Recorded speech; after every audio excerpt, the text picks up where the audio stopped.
नागराज और गिद्धराज की दुश्मनी। बहुत समय पहले की बात है।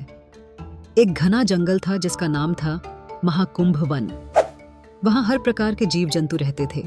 शेर, हाथी, चीते, हिरण, मगर, बंदर और बहुत सारे पक्षी। पर इस जंगल में दो जीव सबसे ज्यादा चर्चित थे। एक था नागराज और दूसरा था गिद्धराज। नागराज एक लंबा, चमकीला, काले रंग का नाग था जिसकी आंखें जैसे अंगारे हों। वह जंगल की सबसे पुरानी गुफा में रहता था, जहां कोई दूसरा जीव जाने की हिम्मत नहीं करता था। कहते थे कि वह सोने की चट्टानों के बीच रहता था और सदियों से जिंदा था। उसकी फुफकार से पेड़ हिल जाते थे।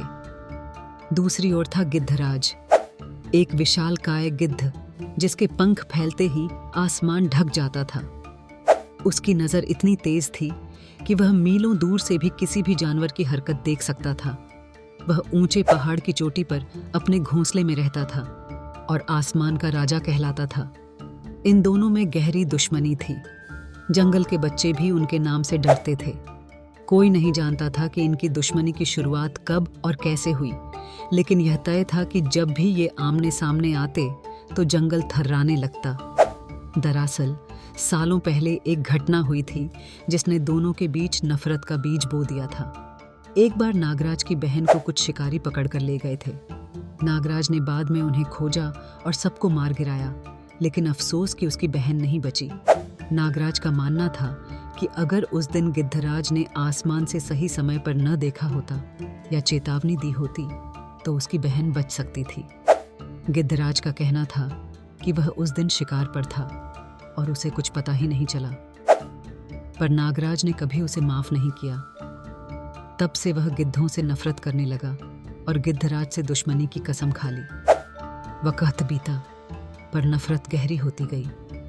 जब भी गिद्धराज नीचे उतरता, नागराज उसे घूरता, और जब नागराज अपनी गुफा से बाहर आता तो गिद्धराज उसे हवा में मंडराकर डराता। कई बार दोनों में भयंकर झगड़े भी हुए। बिजली गिरती, पेड़ टूटते, धरती कांपती। एक दिन जंगल में एक नई समस्या खड़ी हो गई। पास के गांव से कुछ शिकारी जंगल में आ गए।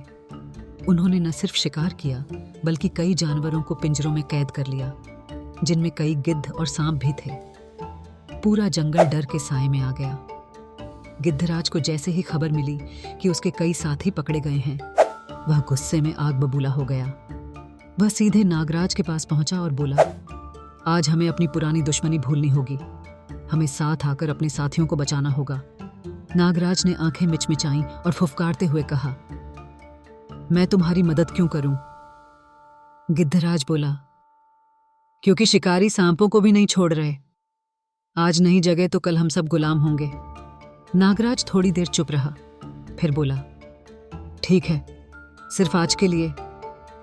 रात के समय दोनों ने मिलकर एक योजना बनाई। गिद्धराज ने आसमान से शिकारियों के ठिकाने देखे। नागराज ने जमीन के रास्तों की जांच की। अगली सुबह जंगल के कई जानवरों के साथ वे दोनों हमला करने निकल पड़े। गिद्धराज ने ऊंचाई से झपट्टा मारा, पिंजरों पर अपनी चोंच मारी और हवा में हड़कंप मचाया। नीचे नागराज ने अपनी फुफकार से डर फैलाया और शिकारी भाग खड़े हुए। सांप और गिद्ध आजाद हो गए। उस दिन के बाद जंगल के जानवरों ने एक नई चीज देखी। नागराज और गिद्धराज एक साथ बैठे थे। अब न तो गिद्धराज डराता था, न नागराज घूरता था। समय के साथ यह दुश्मनी दोस्ती में बदल गई। जंगल में शांति आई और सबने राहत की सांस ली। अगर आपको ये कहानी पसंद आई हो तो हमारे चैनल को सब्सक्राइब करना न भूलें। अगली बार फिर मिलेंगे एक नई जंगल की कहानी के साथ। धन्यवाद।